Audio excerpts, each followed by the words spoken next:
Doctor, what is the difference between a bridge and a dental implant? This is one of the questions I get asked most often. The short answer is this. A bridge uses the natural teeth next to the missing tooth we want to replace. An implant, on the other hand, is an artificial titanium root placed directly into the bone, where the missing tooth used to be. In some cases, a bridge is the best choice. In others, an implant is more conservative. There is no single situation that works for everyone. There is only the right solution for that mouth and that patient. The decision is just as important as the execution. Hi, I'm Enrico. I've been a dentist for 47 years, and with these videos I try to explain some aspects of dentistry that patients are often not told about. Now I will show it to you with a very simple drawing. I will show it using this panoramic drawing without teeth, where I've reproduced only some of the teeth, the same ones that you'll see later in the X-ray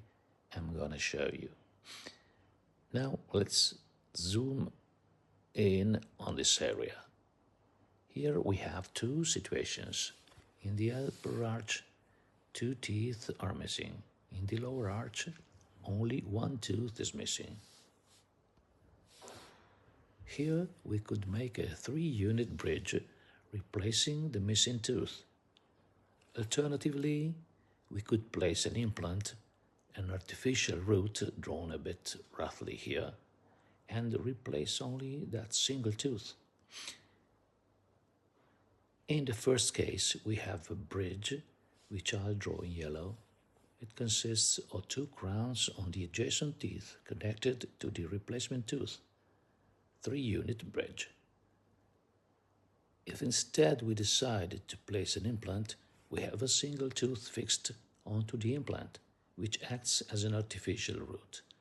Single tooth implant. As you can see here, there is already an apical lesion.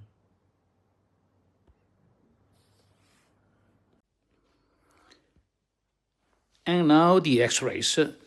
As you can see here, there is already an apical lesion on this tooth. So it is not an ideal candidate to be covered with a crown and to become a pillar. In this case, it would certainly be better to start with the idea of inserting implants. Since the gap is rather wide, it will be necessary to place 2 implants, one here and one here, so we can place 2 teeth in the area. I've drawn them a bit flat, but you get the idea. This is the use of implants. In this other case, however, the teeth are healthy. This one is also vital and perfectly healthy, even though it has filling. Depending on the quality of that filling, one could decide to preserve the tooth completely and place an implant in this area instead.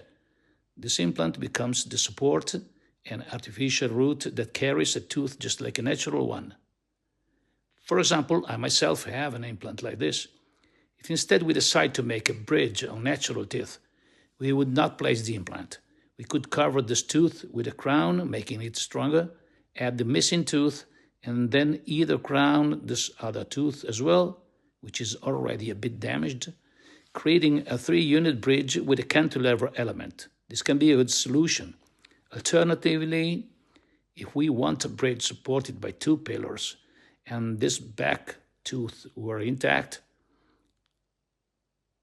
we might crown this one instead.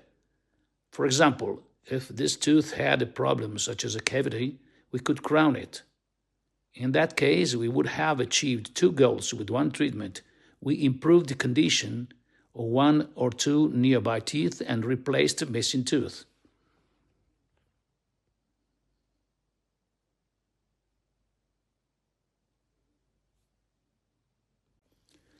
So remember this, a bridge uses the natural teeth next to the missing tooth. An implant uses the bone where the missing tooth used to be. Neither option is right or wrong. The clinical situation should decide, not fashion and not the price possible. Even in apparently similar cases, understanding the difference is already a form of prevention. In general, understanding is the base of your safety.